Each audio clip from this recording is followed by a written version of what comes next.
Indian रेल्वेच्या एक्झाममध्ये काही इम्पॉर्टंट टॉपिक्स होते. इंडियन रेल्वेच्या जी बद्दल. त्यातला मेन इम्पॉर्टंट टॉपिक आहे फर्स्ट पॅसेंजर ट्रेन. तर हा प्रश्न नेहमी विचारला जातो एक्झाममध्ये.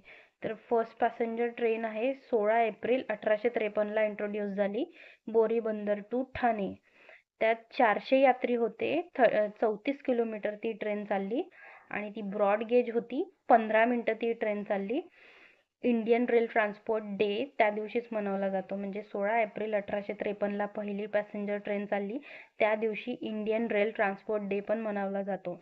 आणि त्याला 3 इंजिन्स होते. त्याचं नाव होतं साहिब, सुलतान आणि सिंध. आणि ती बोरघाटमधून गेली होती वायाडक्ट. वायाडक्ट म्हणजे हे असा जो पूल असतो ना त्याच्यातून.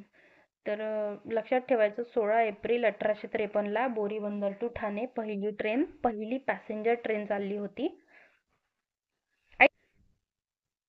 फर्स्ट रेल्वे वर्कशॉप झाला होता 8 फेब्रुवारी 1862ला जमालपूर बिहारला.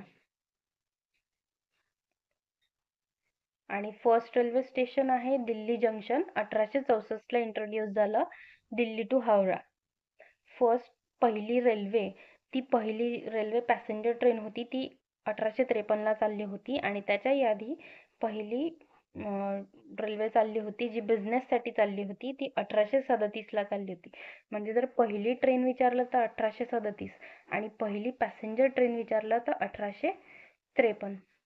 तर पहिली रेल्वे चालली होती मद्रास टू चिंताद्रीपेट पूलपर्यंत. मद्रासची लाल पहाडी जी आहे तिथून तर चिंताद्रीपेट पूलपर्यंत. आणि दार्जिलिंग हिमालयन रेल्वे ही युनेस्कोमध्ये इंट्रोड्यूस झालेली आहे DHR. आणि ही टॉय ट्रेन आहे. नॅरो गेज यूज केला जातो